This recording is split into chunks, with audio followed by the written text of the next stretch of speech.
Hello everyone. तो आज मैं आपको बताऊंगी सेकेंड लॉ ऑफ थर्मोडायनेमिक्स से कुछ इंपॉर्टेंट टॉपिक्स से कुछ इंपॉर्टेंट क्वेश्चंस बताऊंगी।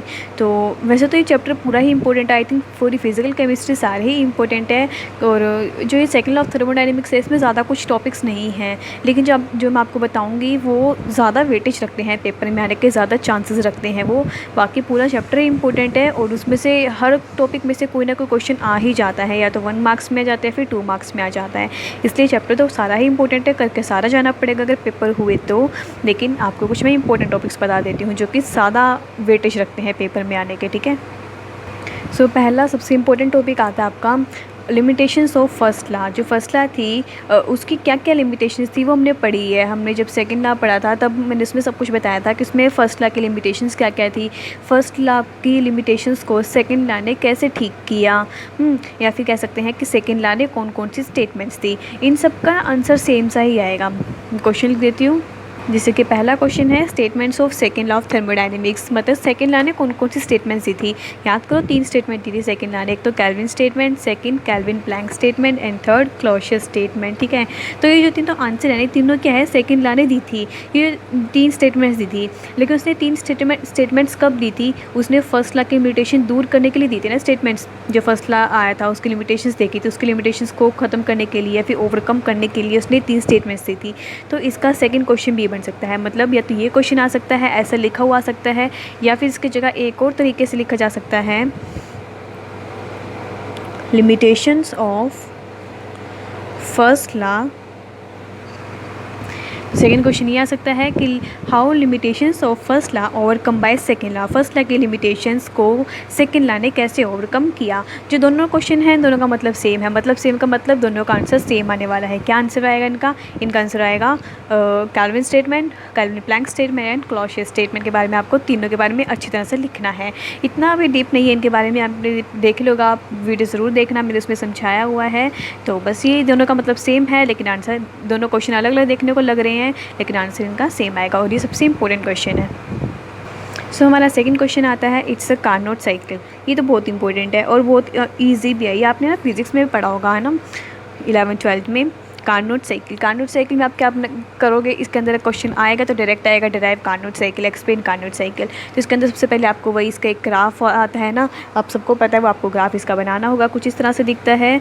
और इसमें एडियाबैटिक आइसोथर्मल सभी हम प्रोसेस निकालते हैं, ये निकालना है, लास्ट में वर्क डन निकाल देना है। डिपेंड करता है आपके कितने मार्क्स में वो क्वेश्चन है, ठीक है। और उसके बाद अगर उसने एफिशिएंसी पूछी है तो वो भी आप निकालना ज़रूर। अगर क्वेश्चन ज़्यादा मार्क्स में आया हुआ है तो आप पूरा क्वेश्चन करके आओगे, मतलब पूरी अच्छे से डिटेल लिख के उसके बारे में लिख के अच्छी तरह से उसके न्यूमेरिकल अच्छी तरह से निकाल के उसका सारा डेरिवेशन निकाल के और लास्ट में एफिशिएंसी तक निकाल के आओगे, ठीक है। और एक बात और, या तो आपसे सीधा पूछा जा सकता है व्हाट इज़ कार्नोट साइकिल, तो आप पूरा लिख के आ सकते हो, लेकिन कहीं कहीं क्वेश्चंस में आपसे सिर्फ एफिशिएंसी पूछी जाती है कि कार्नोट साइकिल की एफिशिएंसी डिफाइन करो। तो उस केस में ऐसा मत कर देना कि सारा ही डिराइव करके आओ, जहाँ पे सिर्फ आपको एफिशिएंसी निकालनी हो सिर्फ वही एफिशिएंसी ही निकाल के आना, ठीक है, उससे ज़्यादा मत लिखना। तो सेकंड क्वेश्चन ये भी आ सकता है इसकी जगह कि derive Carnot cycle efficiency.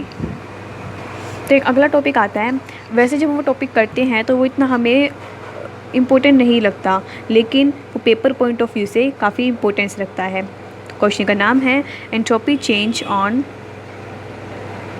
Mixing of ideal gas. जो ये वाला टॉपिक है ये पूरा का पूरा एज इट इज़ आपकी बुक में दिया हुआ है, पूरा का पूरा ऐसा टॉपिक है गिवन। तो इस टॉपिक में क्या है आपने पढ़ा होगा, आपने ज़रूर देखी होगी वीडियो, तो उसमें ज़रूर देखना, मैंने बताया हुआ है।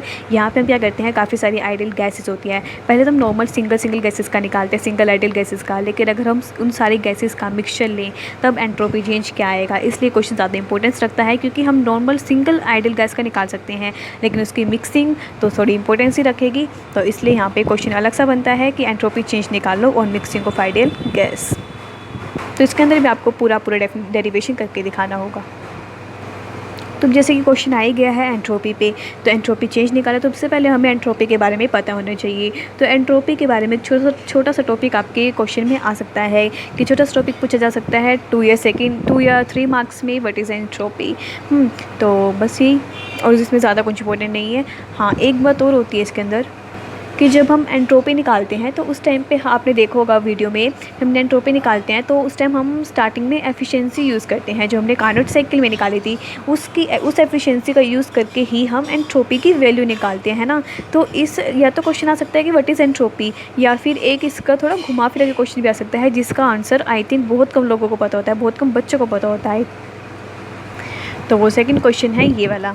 तो यहाँ पे मैंने क्या किया था, क्वेश्चन आ सकता है व्हाट इज़ एंट्रोपी, लेकिन ये क्वेश्चन बहुत कम पूछा जाता है। अगर पेपर ज़्यादा हाई लेवल का ना हो, नॉर्मल पेपर हो, तब आपसे सीधा क्वेश्चन पूछा जा सकता है कि व्हाट इज़ एंट्रोपी। लेकिन क्वेश्चन ये भी आ सकता है अगर आपसे घुमा फिरा के पूछना चाहता हो, थोड़ा हाई स्टैंडर्ड रखना चाहता हो पेपर का, तो क्वेश्चन आ सकता है कि how does efficiency of Carnot heat engine. हमने जो कार्नोट हीट इंजन में जो एफिशिएंसी पढ़ी थी, वो एफिशिएंसी हमारी कैसे हेल्प करती है एंट्रोपी को डिफ़ाइन करने में। तो इसमें आपको क्या करना है, इसमें वही सेम जैसे हम एंट्रोपी का आंसर लिख के आएंगे वैसे ही सेम आपको इसका आंसर लिखना है। पहले बताना है कि एफिशिएंसी क्या होती है, वो कैसे एंट्रोपी को निकालने में हमारी हेल्प करती है, और फिर उसका पूरा डेरिवेशन करेंगे।